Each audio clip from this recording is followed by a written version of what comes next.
Hi, my name's Nancy Morrow-Howell. I'm on the faculty at the Brown School of Social Work. I'm a professor who focuses on gerontology, older adults and aging society. I also co-direct the university's Friedman Center on Aging, and I am pleased to have this chance to tell you a few things about Brown School's innovations in the field of gerontology. These innovations have excited me and driven my work here at Brown. For 30 years, colleagues and I at Brown have made contributions to the field of productive aging. As a gerontological social work, I started my academic career with a focus on the needs for assistance by older persons who had functional limitations. My research centered on aging services. Who needs what? Who gets what? What are the unmet needs? What are the barriers? These were very central and critical topics for gerontological social workers, and they still are. However, over time, I became aware that I was very unevenly exposed to the experiences of growing older. My profession is devoted to helping people deal with the challenges in everyday life. Social workers work with people because there are social, psychological, and financial need. We get an overexposure to problems, tough situations, less than desirable quality of life, and it's easy to overgeneralize. I was totally immersed in the age as deficit reality. These issues are real, they're challenging, they deserve our professional commitment. In 1990, Michael Sheridan and I, along with the doctoral student Jim Hinterlong, began to study the productive aging literature, and I became aware of another reality, another side of the story about aging. We followed in the footsteps of aging advocates who had gone before and who had coined the term productive aging.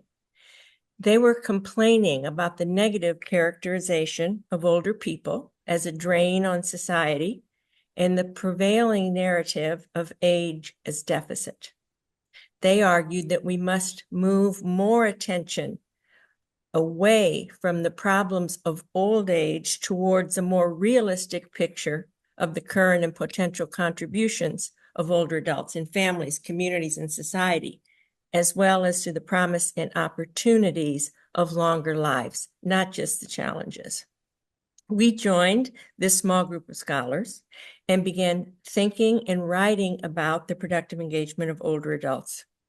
We contributed to the argument that the productive engagement of older people is a necessity, not a nicety, because our society needs the capacity of all adults as workers, volunteers, and caregivers, and because meaningful engagement is important to older people, just like all people.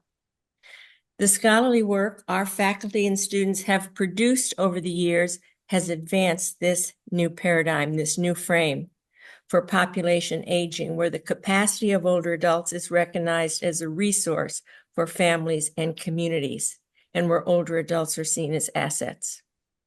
We focus on older people doing paid and unpaid work and strive to advance policies, programs, and attitudes that support the roles of worker, volunteer, caregiver, and custodial grandparent.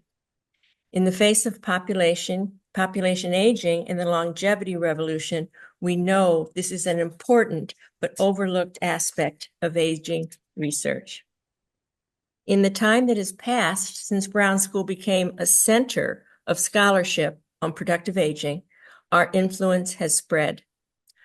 I was so proud when the American Academy of Social Work and Social Welfare launched its Grand Challenges in Social Work initiative, and Advancing Long and Productive Lives was selected as one of the 13 Grand Challenges of Social Work.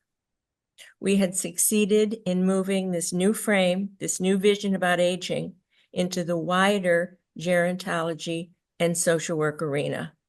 This was the only grand challenge that focused solely on later life.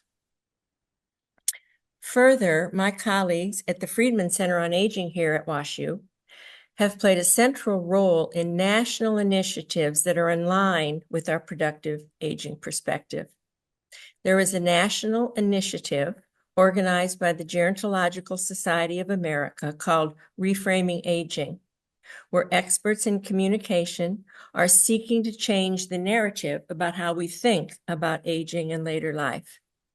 We are helping to develop ways to tell the full story, the more complete and accurate story of what it means to be older.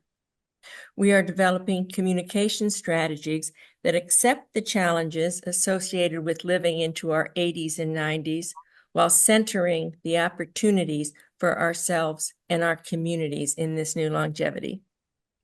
I am an advisor on this initiative, and several of us here are trained as facilitators for workshops and seminars on reframing aging.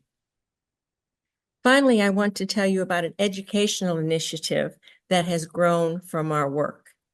I teach a course at WashU that is aimed at freshmen, and it's called When I'm 64, Preparing Ourselves and Society for a Good Long Life. There are 75 freshmen, average age 18, and we invite 15 older people from the community, average age 74. The younger and older students sit side by side and learn about the challenges and opportunities of our longer lives, about outdated ideas and structures that promulgate aging and age segregation, and about new models of community living and social structures that can serve us better over the life course. We emphasize the adjustments of the attitudes and expectations that we need to make in order to facilitate a more age-integrated, age-just society. We have a great time in that class, and as we say, aging, everybody's doing it. So we invite you to learn about these initiatives. I'd love to tell you more. So I am grateful that the Brown School has given me the space and the support to develop this important and creative agenda. And the most significant to me, it's allowed me to teach and mentor many doctoral students who have taken this work to universities across the country and even around the world. Thank you, Brown School.